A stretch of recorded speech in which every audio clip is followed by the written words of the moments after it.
to all this evening. I'm now heading towards the ceremony of the taking down of the statue of Lord Horatio Nelson, which will be held in Hero Square in the capital city of Bridgetown in Barbados. Right now, the Prime Minister of Barbados, the Right Honorable Mia Amar Motley, is giving her speech now. Let's listen as we see what is going to take place. I can see the statues being taken down already from National Hero Square.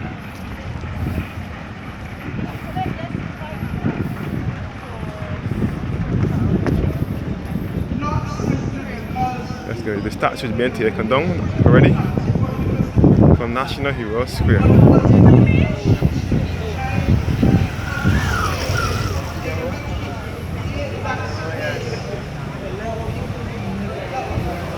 Yes, please. This is the taking down of the statue of Lord Horatio Nelson from Trafalgar Square in the capital city of Bridgetown. That's good. And right in the background is the Parliament buildings, which is the oldest Parliament in the Western Hemisphere.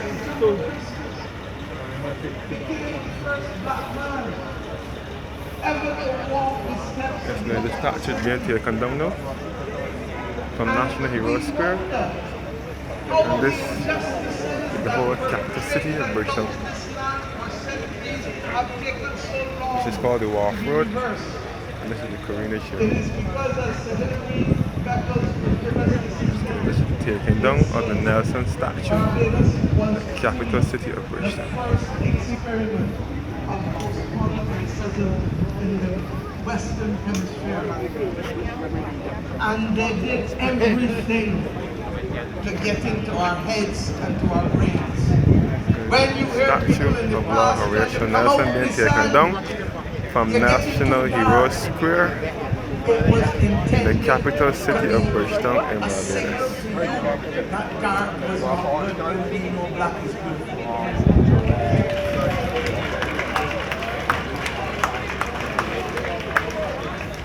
When they told you that you need to do something when you're here, I didn't get the message. This is the Prime Minister of Barbados, the Right Honorable Mia Amar Motley, giving her speech. When they told us that fairer is better, and the reason why I am talking to you out here now, Barbadians, is because I wonder how we have come this far for anybody to be buying bleach in this country or any part of the Caribbean.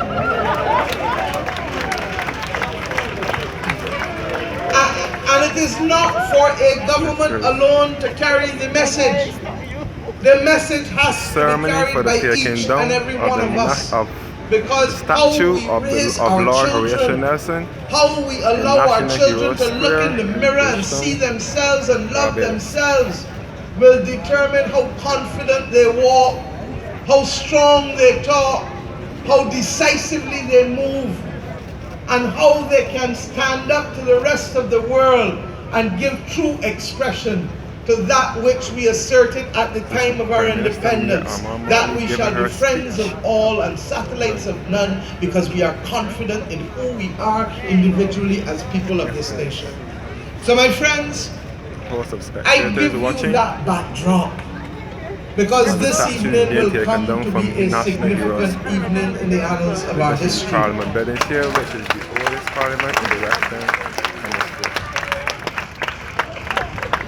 I cannot, nor can the members of my cabinet, as children of independence, stand here and allow the continued ignoring of work that was started more than 20 years ago by two committees in this land, One, the National Committee on Reconciliation, chaired by Sir Keith Hunt, and the second, the Committee for the Re-establishment of the Symbols of this National Hero Square, chaired by the then Clerk of Parliament, George Branca, and including the Director of the Museum, Alessandra Cummins, and Ambassador David Comijong and others. And we feel as though that the momentum that led to those two committees being established, the momentum that led to the establishment of National Heroes Day so that Barbadians can look in the mirror and see the people who have helped us over the arc of history get where we are together. The establishment of Emancipation Day as a solemn bank holiday and not just simply a day to be noted. The establishment of the Day of National Significance in the form of July 26. That these things could not just happen and then we press pause for 2 decades and forget about them.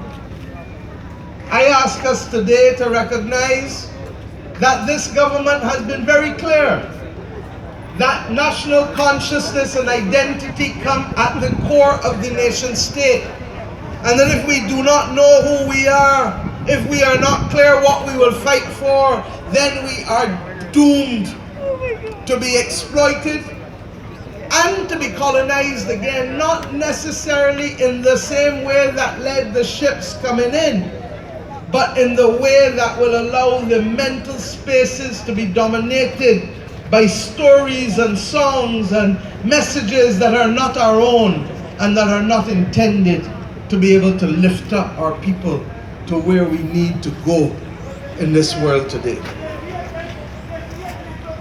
We can lift you up, Star. Because what is required of us now is the continued action to let the rest of the country know that if you assert independence in all of its great manifestations, then you must be prepared to be responsible for your destiny and the destiny of those for whom you have responsibility. It means that we need to have different conversations with our children. It means that we need to explain to our children what truly are the things that are likely to undermine them. Whether it is the mental infiltration in their heads, the notion that bleaching can help somebody, the notion that guns can make you powerful other than to put you in Glengarry Dodds. I aged myself. Into Dodds or into Westbury Cemetery or Coral Ridge. To have the difficult conversations that ask young ladies and young men not to denigrate themselves. You can have fun, you can do all of the things that you want to do without making people objects of sexual exploitation. A country does not reach 54 years old without having difficult conversations. And I ask us to recognize that these conversations must be had in our homes, in our communities, in our churches, and in our nation. Because life is simply not about the earning of money, but it is about the well-being and the welfare of both the spirit and the body at the same time. And a country that does not take care of its spirit is doomed, because at the end of the day, it is the spirit that gives us the resilience to fight each and every battle. But we have accepted that sometimes it takes a little longer than we would have hoped. And that is why we resume this pathway to discovery, this pathway to assert us as Barbadians. Golden Square, we have seen the National Insurance Building removed, and we have approved only last week the framework for the work to continue to ensure that Golden Square will be a properly landscaped park in the center of town, reminding us that those who gathered on that site 83 years ago acted deliberately in our interests by putting their lives and their property at risk when they so gathered. There are too many Barbadians, young and old, who do not even know where Golden Square is as we speak today. And it is a condemnation on our nation building project that we could be 54 years into independence without people appreciating what started it all in Golden Square. Similarly, we are going to ensure, as we did with Independence Square, that National Heroes Square must reflect our heroes, and that while we accept that the statue of the Vice Admiral Lord Horatio Nelson is an important historic relic, it is not a relic to be placed in the National Heroes Square of a nation that has had to fight for too long to shape its destiny and to forge a positive future for its citizens. The irony is that as I have spoken this evening, workers of Barbados have taken the utmost care in placing a piece of sponge and crates around a bronze statue. If only some sponge and care had been taken for those who were taken off the ships at this same careenage.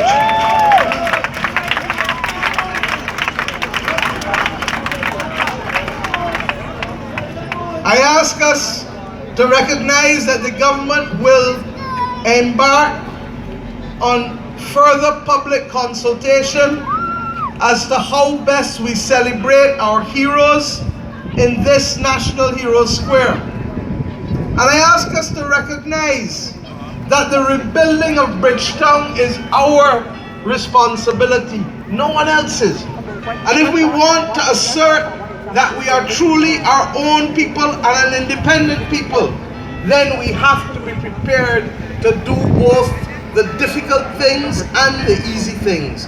We have to be prepared to have the difficult conversations, and we have to be prepared to celebrate both rights and responsibilities in the forging of this nation.